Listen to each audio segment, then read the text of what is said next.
अस्सलाम वालेकुम everyone, this is Abdul Samad Khan from connect college. उम्मीद करता हूँ आप सब लोग खैर खैरियत से होंगे, ठीक होंगे।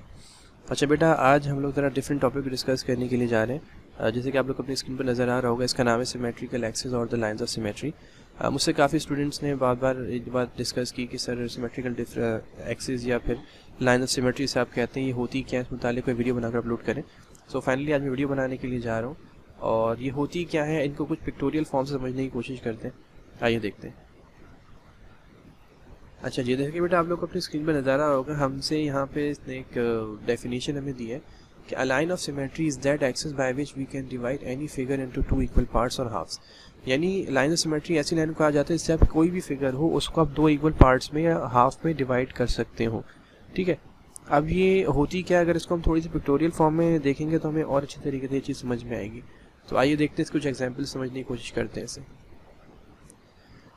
अच्छा, जो चीज़ मैंने बेटा अभी आपको बताई है वर्डिंग्स में, वही इन्होंने पिक्टोरियल फॉर्म में यहाँ पे दिया है कि जैसे इन्होंने एक रेक्टेंगल लिया आपके सामने।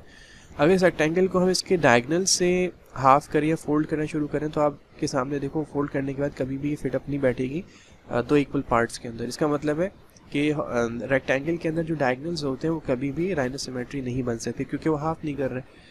इसके बरक्स अगर आप नीचे वाली एग्जांपल में देखोगे तो अगर हम एक वर्टिकल यानी कि परपेंडिकुलर बाइसेक्टर से आप कह सकते हो ड्रॉ करेंगे तो ये कम्प्लीटली हाफ में डिवाइड हो जाएगा, या फिर आप यूँ कह सकते हो अगर इसे हम फोल्ड करें तो इसके कॉर्नर जो है वो राइट हैंड साइड के कॉर्नर से बिल्कुल मैच कर जाएंगे, राइट।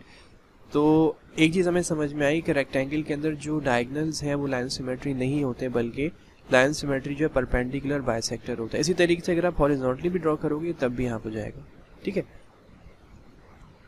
ओके, अब इसके कुछ एग्जांपल से बड़ा समझने की कोशिश करते हैं। जैसे कि आप लोग को अपनी स्क्रीन में नज़र आ रहा होगा, हमें इसने एक इक्विलेटरल ट्रायंगल के एग्जांपल दिए। अच्छा, इक्विलेटरल ट्रायंगल कौन सा ट्रायंगल होता है? जिसकी तीनों साइड की लेंथ्स बराबर होती है, राइट। तो इसमें कितने लाइंस ऑफ सिमेट्री बन सकते हैं? तीन। क्यों? देखिए, अगर आप इसके एक वर्टेक्स से एक परपेंडिकुलर बाइसेक्टर ड्रॉ करते हो तो इससे क्या होगा, ये जो इक्विलेटरल ट्रायंगल है ये इसकी एक लेफ्ट हैंड साइड बन जाएगी और एक राइट हैंड साइड, और ये बिल्कुल हाफ में डिवाइड हो जाएगी। यानी अगर मैं इसको लेफ्ट से राइट पे फोल्ड करता हूँ या राइट से लेफ्ट पे फोल्ड करता हूँ तो ये बिल्कुल फिट बैठेगी एक दूसरे के ऊपर। इसी तरीके से अगर मैं लेफ्ट साइड के जो वर्टेक्स है इसको अगर मैं यहाँ से एक लाइन ड्रॉ करता हूँ तो तब भी ऐसा ही होगा, और अगर मैं राइट से लेफ्ट की तरफ अगर एक लाइन ड्रॉ करता हूँ तो तब भी ऐसा हो जाएगा कि ये तीनों सूरतों के अंदर ये फिगर हाफ हो सकती है। सो बेसिकली इक्विलेटरल ट्रायंगल के अंदर जो है ना वो तीन लाइन्स ऑफ सिमेट्री होती है, राइट। अच्छा जी, एग्जाम्पल नंबर 2 में हमें इसने एक स्क्वायर दिया है, और स्क्वायर जैसे आपको पता है इस फिगर को कहा जाता है, उस पैरेललोग्राम को कहा जाता है या उस क्वाड्रिलेटरल को कहा जाता है जिसके अंदर सारी साइड्स की लेंथ बराबर हो।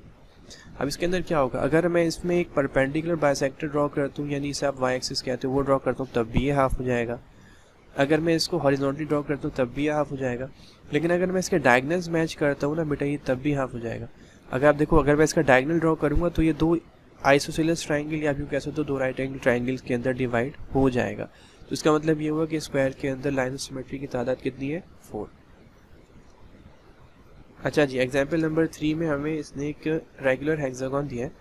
हेक्सागोन किस फिगर को कहते हैं बेटा? जिसकी 6 कॉर्नर्स हो या जिसकी 6 साइड्स हो, ठीक। अब इसमें कितने लाइन ऑफ सिमेट्री बन सकती है, मैं आपको ज़रा समझाता हूँ इस फिगर में। देखिए, इसकी 6 साइड्स है ना, तो अगर हम साइड टू साइड मैच करें ना तो एक परपेंडिकुलर बाइसेक्टर इसका बन जाएगा, राइट, ये वाला, जिससे ये हाफ हो जाएगी। इस तरीके से अगर हम लेफ्ट से राइट की तरफ आएंगे तो इसकी दो साइड्स ये वाली है, इनसे एक लाइन बन सकती है। अगर हम राइट से लेफ्ट की तरफ आएंगे तो ये दो साइड्स हैं, इनसे एक साइड लाइन बन सकती है। ये तीनों लाइन जो है इस हेक्सागोन को दो इक्वल पार्ट्स में डिवाइड कर सकती हैं। तो साइड्स 3 है तो 3 लाइन ऑफ सिमेट्री ये हो गई। दूसरी चीज़, इसके कॉर्नर्स भी तो 6 है ना, तो अगर हम इनके वर्टिसेस को मैच करें तब भी ये, अगर मैं लेफ्ट से राइट की तरफ का वर्टेक्स मैच करता हूँ तो तब भी ये हाफ होगी, ठीक है। और अगर राइट से लेफ्ट की तरफ मैं मैच करता हूँ वर्टेक्स को तब भी ये हाफ होगी, और अगर मैं इसको हॉरिजॉन्टली मैच करता हूँ वर्टिसेस को तब भी ये हाफ होगी। इसका मतलब ये हुआ कि रेगुलर हेक्सागोन के अंदर 3 सिमेट्रिकल एक्सिस या फिर lines of symmetry side to side से बनती हैं और 3 जो वर्टिसेस टू वर्टिसेस से बनती है। तो टोटल जो लाइन ऑफ सिमेट्री किसी भी रेगुलर हेक्सागोन में बनेगी उनकी तादाद होगी 6, ठीक है। अच्छा जी, एग्जांपल नंबर 4 में इसने हमें एक, आप समझो काइट है या फिर एक रोम्बस की फिगर इसने हमें दी है यहाँ पे, और रोम्बस किस फिगर को कहा जाता है? असल में ये स्क्वायर से मिलता जुलता है, यानी कि अगर कोई ऐसा क्वाड्रिलेटरल है जिसकी 4 साइड्स बराबर हैं तो वो स्क्वायर भी हो सकता है। रोम्बस भी हो सकता है, बस फ़र्क ये है कि स्ट्रेट एंगल्स होते हैं सारे 90 डिग्री के ना, परपेंडिकुलर एंगल्स होते हैं स्क्वायर में, रोम्बस में ऐसा नहीं होता।